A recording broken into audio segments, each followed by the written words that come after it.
los principios de electrónica. Ya vamos a entrar de lleno con algunos conceptos de electrónica básica para que ustedes tengan presente ya en nuestro curso. Inicialmente en esta presentación vamos a ver algunos conceptos en cuanto a corriente y voltaje, cómo se mide el voltaje y cómo se mide la corriente, que son las resistencias y la ley de Ohm. Entonces vamos a iniciar con esto. Inicialmente la corriente, un concepto que yo tengo de corriente y una analogía, una comparación que yo siempre hago es compararla con un río. O sea, la corriente, compararla como el agua que fluye en un río. Entonces en este caso, por lo menos en el río, la corriente de agua irá pues de izquierda a derecha. Entonces la corriente de un río es la cantidad de agua que pasa por un punto del río en un determinado tiempo. Entonces esto es la analogía o la semejanza que tiene la corriente eléctrica con la corriente de un río, para que ustedes tengan pues les quede claro el concepto. Si lo vemos en cuanto a corriente eléctrica, entonces es cuánta carga está pasando por un punto de un conductor o de un cable en un segundo. Entonces, si veíamos con el tema del río que la corriente del río es la cantidad o cuánta agua pasa por acá en un determinado punto, en un determinado tiempo, la corriente eléctrica es la cantidad de carga que pasa por un punto de un cable o de un conductor. Entonces la podemos representar de esta forma: cantidad de carga sobre segundo. Esto me da esta palabra, amperios. Amperios es lo que vamos ahora a representar o a nombrar como la corriente, y la letra que representa la corriente va a ser la letra I. Siempre vamos a encontrar la corriente representada por la letra I. Entonces inicialmente la corriente es la cantidad de carga que pasa por un conductor, por un punto en un conductor en un segundo. Ahora vamos a ver qué es el voltaje. Entonces seguimos con la analogía en cuanto a corriente y voltaje. La analogía del voltaje yo la comparo con un lago. Entonces, si yo quisiera generar flujo de corriente en el lago, lo que tendría que hacer era girar el lago. Si yo giro el lago, produzco que el agua comience a fluir. Entonces, para que haya flujo de corriente de agua, necesito voltear, como se dice, o girar un poco el lago. Entonces, habrá un punto que se llamará el punto de mayor potencial. Entonces, si yo giro el lago de esta forma, este punto será más alto que este, para que haya un flujo de corriente. Entonces, si yo giro el lago, nuevamente explico, necesito que haya un punto más alto y un punto más bajo para que el agua vaya de esta manera. Y a este punto más bajo lo llamo punto de menor potencial.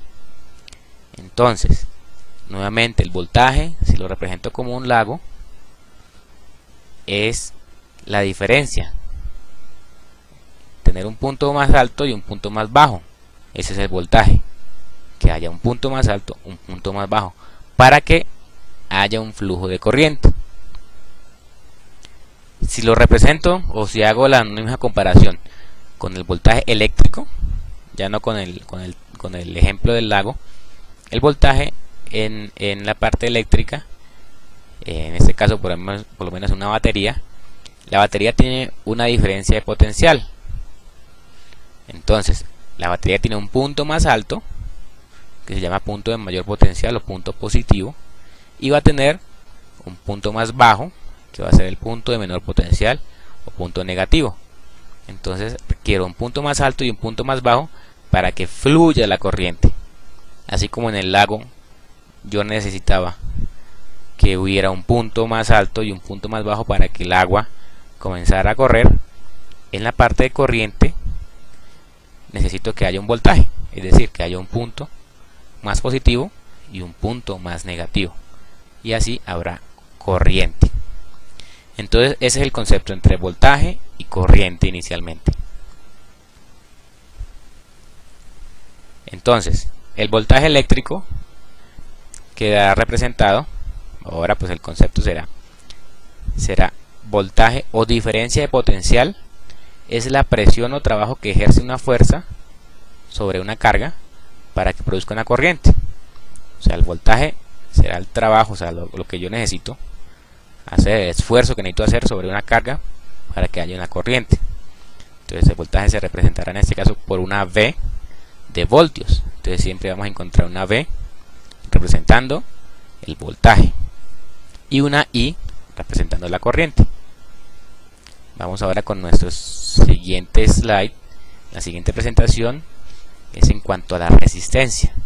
Entonces, siguiendo con el ejemplo o la comparación entre corriente y colocando el ejemplo del río, la resistencia para mí será la cantidad de rocas o piedras que hay, ¿sí?, en el río. Entonces la resistencia yo la comparo como si fueran las rocas que hay en un río.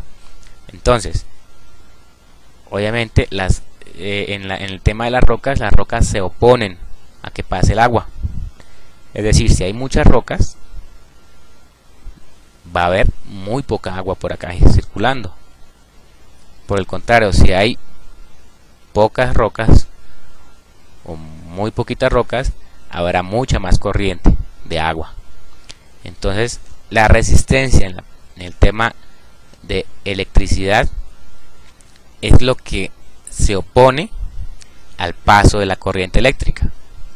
Como en este ejemplo, las rocas se oponen al paso del agua. En la corriente, la resistencia se opondrá al paso de la corriente eléctrica.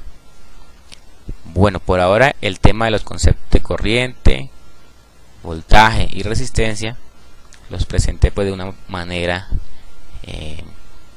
representativa y comparativa en cuanto al agua de un río o de un lago, o en este caso de las rocas. En nuestro próximo video tutorial vamos a profundizar un poco más en estos temas y vamos a ver ya las resistencias y cómo se junta la resistencia, el voltaje y la corriente en una ley llamada ley de Ohm.